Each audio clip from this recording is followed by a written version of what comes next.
Pada pagi hari ini kita akan bersama-sama merenungkan satu tema, yaitu keputusanmu menentukan hari depanmu. Keputusanmu menentukan hari depanmu. Saudara, satu hal yang biasa kita lakukan, dan karena sering kita lakukan, sampai kita kurang menyadarinya. Apa itu? Yaitu mengambil atau membuat keputusan. Ini adalah yang hari-hari kita lakukan, sehingga kita bisa berkata yang pertama, hidup ini adalah rangkaian mengambil keputusan. Karena terlalu sering kita lakukan, sampai kita tidak tahu bahwa itu adalah sebuah keputusan. Coba sejak kita bangun tidur, ya, sampai malam mau tidur, kita ditunggu untuk mengambil keputusan. Buka mata sudah disuami keputusan. Mau doa dulu atau sikat gigi dulu. Mau jogging atau mau masak dulu. Nanti umpama kita mandi dulu, keputusan apa yang menunggu kita? Setelah mandi pakai baju apa? Saking biasanya kita mengambil keputusan, sampai kita tuh nggak sadar kalau itu kita sedang mengambil keputusan. Saudara nanti lihat lemari, pilih baju apa, ya. Nanti saat itu pakai baju, kita ditunggu sarapan apa. Terus mau ke sekolah, kantor, terus sampai malam sikat gigi dulu atau doa dulu. Bangun tidur, lihat HP, bangun tidur sampai mau tidur. Ditunggu ambil keputusan. Maka keputusannya itu tidak salah kalau disebut hidup ini adalah rangkaian untuk membuat keputusan. Yang kedua, keputusan yang kita ambil itu ada nilainya, ada bobotnya, ada value-nya, sama dengan sebuah penaburan. Dan dalam penaburan itu selalu ada penuaiannya, ya, selalu ada efeknya. Makanya Lukas 12 ayat 57 mengingatkan kita dan berkata, mengapakah engkau juga tidak memutuskan sendiri apa yang benar? Tuhan menulis ayat ini karena hidup ini adalah rangkaian keputusan. Kalau kita ambil keputusan, ambillah keputusan yang benar. Kenapa begitu? Karena setiap keputusan itu sama dengan penaburan. Kalau kita salah nabur, nuainya ngeri, saudara. Kalau kita naburnya benar, nuainya gilang gemilang. Karena itu keputusan yang kita ambil, gak seringan yang kita, seperti kita milih baju, milih jalan. Ada keputusan-keputusan yang kita ambil di mana nilainya, bobotnya, value-nya itu lebih ngeri dari yang kita buat. Contohnya, saudara, salah satu memutuskan untuk menikah dengan seseorang. Kalau kita salah milih, saudara, siap-siap terjadi neraka di bumi. Saudara, keputusan yang keliru umpamanya, aduh tak pikir dia itu keren. Ternyata wah, keputusan yang kita ambil itu akibatnya nggak keren banget, saudara. Tapi ngeri banget. Semoga yang sudah salah milih, ya, kasih karunia Allah turun atas kita. Lawatan Tuhan terjadi atas rumah tangga saudara. Dan saudara menjadi pelaku firman, saya percaya kasih karunia Tuhan menyertai kita. Yang lebih bahaya lagi kalau kita salah milih juru selamat, saudara.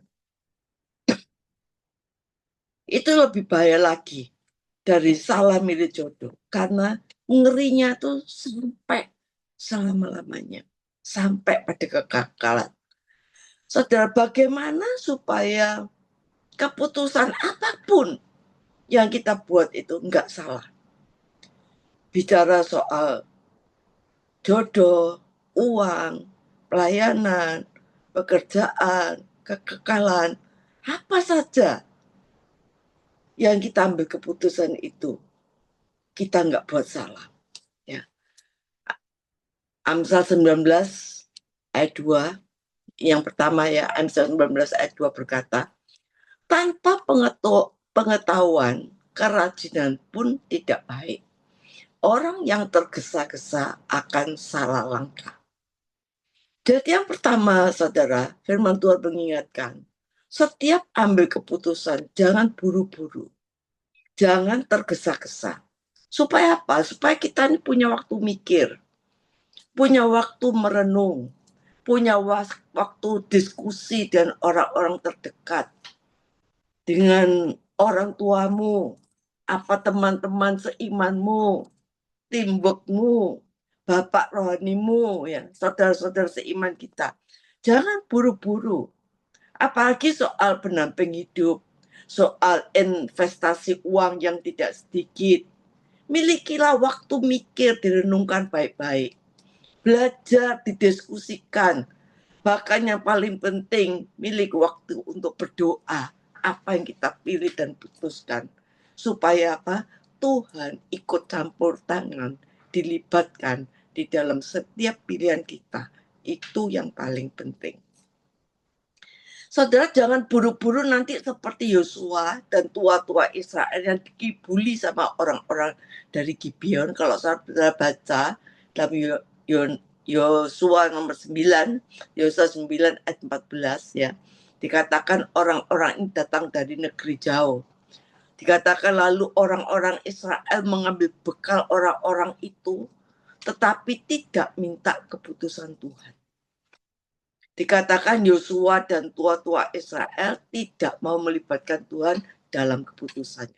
Mereka tergesa-gesa ambil keputusan, mengikat perjanjian, akhirnya dikibulin sama orang-orang Gibeon. Dipikirnya orang-orang Gibeon ini datangnya dari jauh, ya. Ternyata mereka tinggal dekat, bahkan diam di tengah-tengah mereka. Saudara baca nanti Yosua 9 ayat 14. Saudara, waktu ketemu, loh, kok nggak pulang ya? Pulang kemana? Tinggalnya mereka di sini. Dan kita sudah janji loh, nggak boleh kita membunuh. Jadi akhirnya di dalam Yosua 14 dikatakan bahwa itu semua akhirnya menjadi duri bagi bangsa Israel.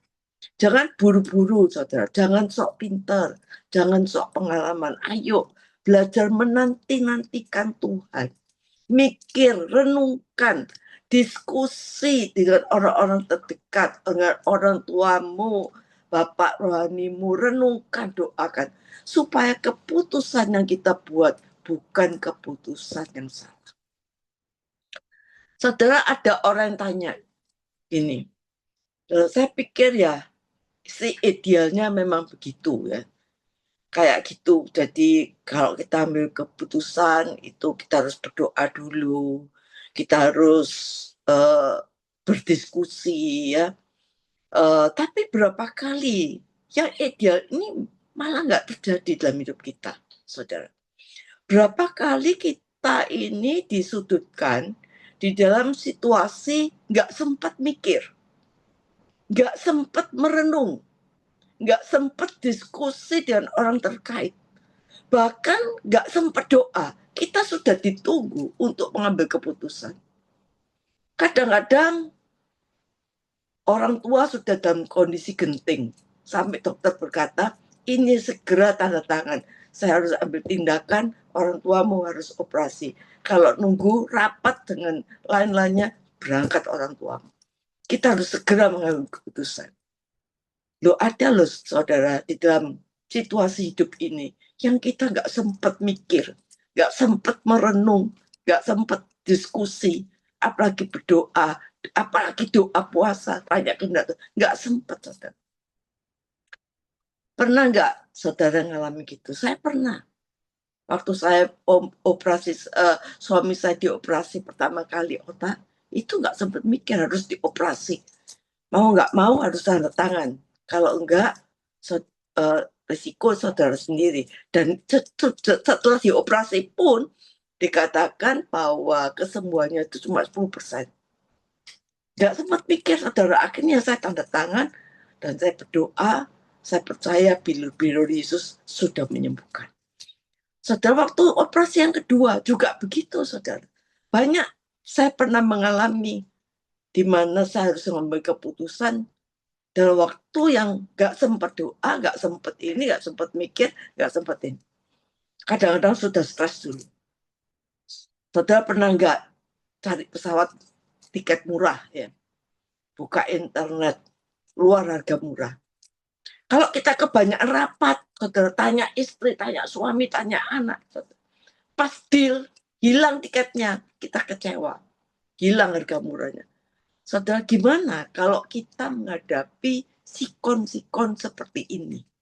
Bagaimana supaya keputusan kita nih harus benar? Tadi di Amsal dikatakan keputusan kita tuh harus benar. Karena keputusan itu seperti penaburan yang akan menuai. Saudara, yang kita bisa kasih nasihat itu yang ideal ya. Jangan buru-buru ya, direnungkan, pikirkan, diskusikan ya. Saudara, tapi dalam kehidupan ini kadang-kadang nggak ada waktu untuk merenung, mikir, bahkan doa. Dan bagaimana kita harus mengambil keputusan yang benar, mengingat keputusan itu menabur, selalu ada penuaian. Saudara tahu nggak, keputusan yang saudara buat dalam hidup ini, minimum itu ada dua yang sangat mempengaruhi keputusan saudara. Yang pertama, itu apa yang menjadi prioritas kita. Itu akan mempengaruhi keputusan yang kita buat. Apa yang menjadi prioritas kita. Seringkali keputusan kita ambil yang menjadi prioritas di dalam hidup kita. Ada pertanyaan, ya saya pernah lihat di TV ya, katakan ada pertanyaan, kalau Anda mau pacaran, menikah, mau milih laki-laki sebaya atau laki-laki yang jauh lebih tua dibanding dengan umur saudara? Saya mengikuti itu hasil di interview di TV. Saya kaget, saudara. 37% milih dengan laki-laki yang usianya di atas mereka. Kenapa ditanya? Kami nggak mau pacaran dengan pemuda yang sebaya. Capek deh. Pikiran saya, wah mungkin mereka ini butuh figur bapak ya. Fathering ya. Ternyata seorang putri Indonesia ini bilang, karena kami menghindari prinsip SPBU. Saya pikir apa ya SPBU itu? Saya ikuti aja. Katakan SPBU singkatan dari sayangku, perhatianku, berharap untukmu. Artinya apa? Mereka menghindari pasangan yang mulai dari nol. Pacaran dari nol. Kawin dengan teman sekelas, sekuliah. Nanti beli rumahnya urunan, saudara. Beli mobil urunan. Bikin usaha ngerintisnya bareng. Doa bareng, mulai dari nol, nggak punya apa-apa. Dan yang paling menjengkelkan ialah nolnya itu dengan kita. Nanti kalau sudah berhasil, hasilnya itu dengan orang lain. Aduh saudara, ini menjengkelkan sekali. Ya, kita ditinggal, dia selingkuh, dia cari lebih muda, ya, dikhianati. Ya. Ngapain saya harus berdebat dengan dia daripada endingnya kayak gitu? Lebih baik cari yang sudah mapan, meskipun usianya sudah tua. Karena apa? Begitu pacaran, kartu kreditnya unlimited. Wah keren saudara. Begitu kawin, rumah ada, mobil ada. Sampai saudara, orang-orang yang kelas-kelas itu saudara, mau lu dikawin gak jelas ya, jadi istri keberapa ya, jadi istri kesian. Kenapa? Rumah sudah ada, mobil sudah siap. Ini gara-gara apa saudara? Mereka bisa mengambil keputusan ini gara-gara apa? Prioritasnya. Prioritasnya apa? Materi. Makanya keputusannya kayak begitu. Sadarkah sering keputusan yang kita ambil itu yang menjadi prioritas dalam hidup kita? What is the priority in your life? Apa prioritas dalam hidupmu? Contoh berikutnya, kalau ada keluarga, temannya ulang tahun, menikah, meninggal, kita datang di tempat itu ya. Itu tergantung kadang-kadang yang ulang tahun, yang menikah atau meninggal. Orang yang prioritas enggak itu dalam hidup kita. Kalau orang itu prioritas, sesibuk apapun, pasti kita tuh menyempatkan diri datang. Kadang-kadang kita nggak sempat datang, kita wakilkan, putuskan pokoknya ada yang hadir. Kalau nggak bisa hadir, pokoknya ada keputusan, ada yang datang. Coba orang yang bukan prioritas saudara, sekedar kenal, jangankan sibuk, nganggur pun kita nggak datang, saudara. Sadar nggak keputusan yang kita ambil itu tergantung dari prioritas hidup kita. Makanya perenungan saya di saat ini, saat kita nggak sempat mikir, saat kita nggak sempat doa, biasakan punya Yesus dan firman-Nya menjadi prioritas di dalam hidupmu. Ini penting, karena keputusan yang kita ambil itu yang menjadi prioritas hidup kita. Begitu prioritasmu bukan Yesus dan firman-Nya, jangankan kita nggak punya waktu pun keputusan kita akan keluar dari kebenaran. Tapi sebaliknya, kalau fokus kita pada Yesus dan firman-Nya, keputusannya walaupun tidak sempat merenung dan berdoa, pasti keputusannya tidak akan keluar dari Yesus dan firman-Nya. Ayo belajar memfokuskan Yesus dan firman-Nya, maka keputusan kita tidak pernah salah. Hal yang kedua, masalah yang menjadi keputusan kita, kalau kita nggak punya waktu diskusi, nggak ada waktu berdoa, itu tergantung daripada apa? Tergantung dari apa yang mata kita sering lihat dan mata kita sering dengar. Keputusan yang kita ambil sering tergantung apa yang kita serap oleh panca indera kita, khususnya mata dan telinga, ya. The power of iklan, saudara, kalau di Surabaya. Kuasa dari iklan itu, aduh, sepanjang mau pergi Pak Kurmul tuh iklannya macam-macam, saudara. Dilihat, didengar, dilihat, didengar, dilihat, didengar. Itu akhirnya mempengaruhi keputusan kita. Contoh yang sederhana, kita sudah biasa pakai sampo A, bertahun-tahun pakai sampo A, sudah cocok bertahun-tahun. Kita lihat iklan, waduh, ini orang terkenal hebat ya, samponya mereknya B, kita samponya A, ini B, waduh, ini aktor di TV, iklannya pakai sampo mereknya B, rambutnya jadi bagus. Sampai kita ke supermarket, saudara, yang kita pilih sampo B. Terus suami tanya, loh biasanya A, sekarang kok sampunya B? Saudara, ya nyoba lah. Gitu. Ini sudah termakan, saudara. Ternyata keputusan kita ambil itu tergantung dari yang kita lihat dan yang kita dengar.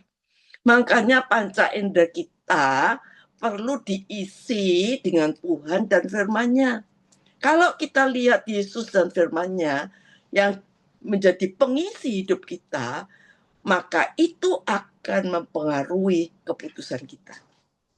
Saudara, sekarang ini di sosmed banyak ya mempengaruhi. Oh, beli ini khasiatnya ini. Kalau kita dengar berulang-ulang, itu menjadi keputusan kita. Tapi biarlah Yesus dan firman-Nya menguasai hidup kita. Apa yang mata kita lihat dan telinga kita dengar akan mempengaruhi keputusan kita. Ada suami yang cerita ya waktu konseling, ada yang bilang gini, suami cerita begini, saya ini sebenarnya nggak suka selingkuh, tapi kalau sudah salah paham dengan istri, saya ini suka istri saya nuduh saya selingkuh.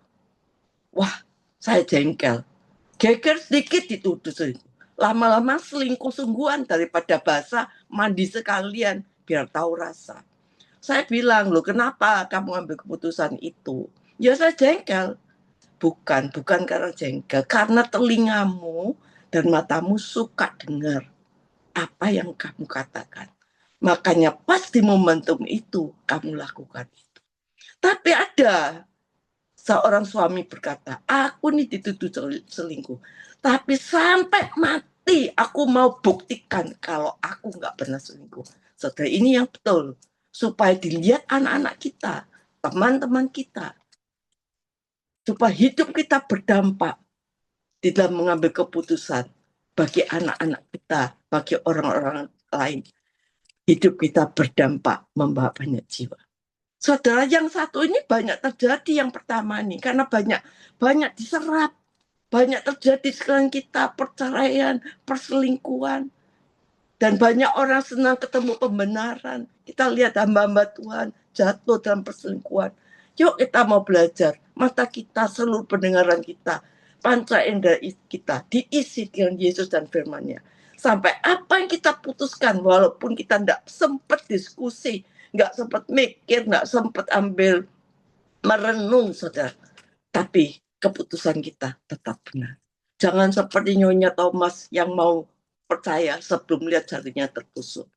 Orang harus lihat bukan cuma dari mulut kita, tapi impartasikan kita untuk tidak marah. Itu penting, saudara. Keputusan yang kita buat itu ada penaburan. Dan penaburan itu pasti ada penuaian. Hari ini kita mau menangis, kita mau ketawa, kita mau merasa gembira, kita mau gagal, kita mau kecewa. Itu adalah hasil keputusan kita hari yang lalu. Dan sorry to say, tidak bisa dirubah. Apa keadaan kita hari ini? Itu karena keputusan kita dari hari yang lalu. Seperti anak yang hilang, baunya najis, ya, makan makanan babi, tapi dia berani mengambil keputusan kembali ke rumah Bapak. Anak ini berjalan ke rumah Bapak, tapi bapaknya lari untuk memeluk dia. Saudara, anak tetap anak. Dari jauh, bapaknya ini sudah lari kepada anaknya. Hari ini kita sakit perut karena apa? Kadang-kadang kita rakus, terlalu makan banyak, semua kita makan. Hari ini kita sehat karena kita ambil keputusan ada olahraga. Tapi berita baik sharing hari ini adalah kita bisa merubah dan mempersiapkan yang terbaik di depan kita. Ayo dengan belajar memutuskan yang baik dan benar hari ini. Kisah Rasul 15 ayat 28. Sebab adalah keputusan Roh Kudus dan keputusan kami, ya. Keputusan Roh Kudus dan keputusan kami, supaya kepada kami jangan ditanggungkan lebih banyak beban daripada yang kita perlu. Saudara, gara-gara kita memprioritaskan Tuhan dan firman-Nya, memprioritaskan Roh Kudus bekerja dalam hidup kita, yang mengisi panca indera kita, telinga kita. Wow, saudara, apa yang Roh Kudus putuskan, itu juga menjadi keputusan kita.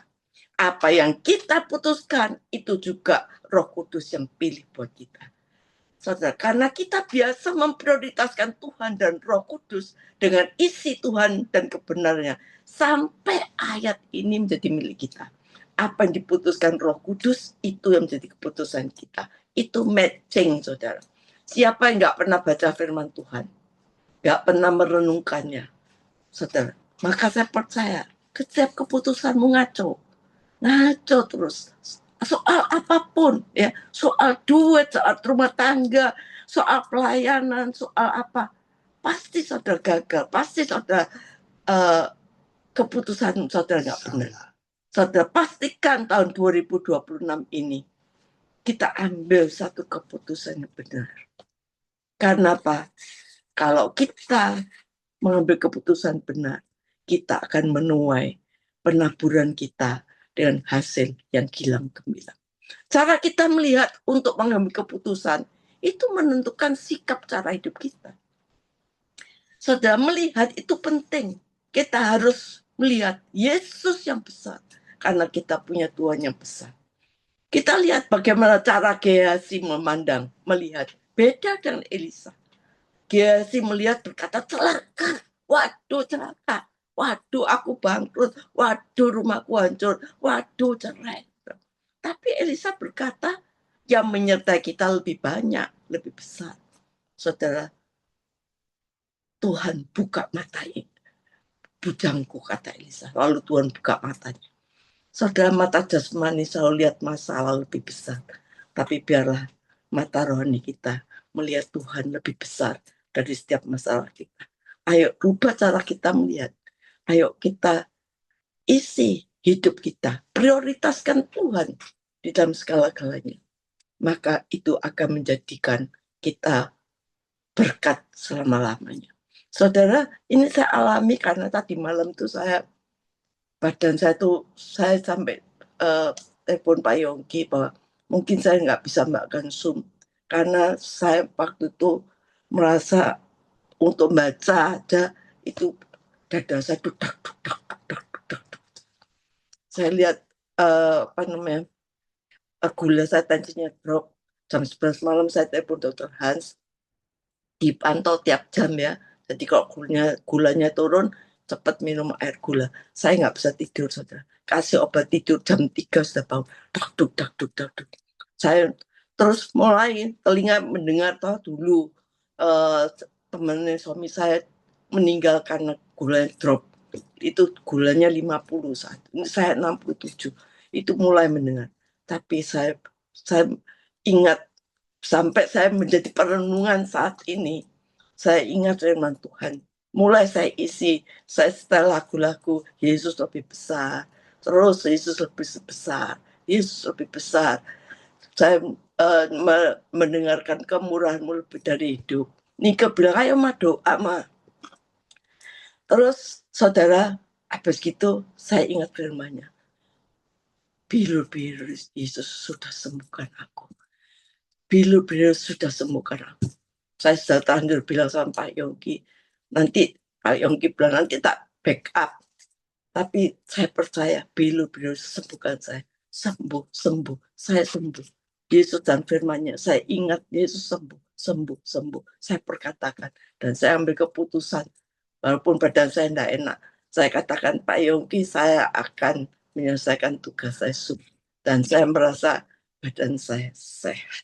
Amin. Tuhan, mari kita berdoa. Tuhan, saat ini kami mau belajar.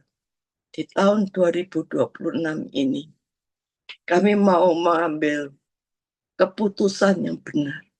Apapun keputusan kami, entah itu soal keuangan, pekerjaan, rumah tangga, jodoh, ya, sekolah, semua Tuhan berikan kami, isi hati kami dengan firman Tuhan dan Yesus dalam hidup kita. Biarlah keputusan yang kita ambil, walaupun kita tidak sempat mikir, tidak sempat merenung, tidak sempat konsultasi, tidak sempat diskusi, tapi kita tahu keputusan yang kita ambil tergantung apa yang kita prioritaskan. Kalau kita prioritaskan Tuhan dalam hidup kita, maka Dia akan menuntun setiap keputusan kita.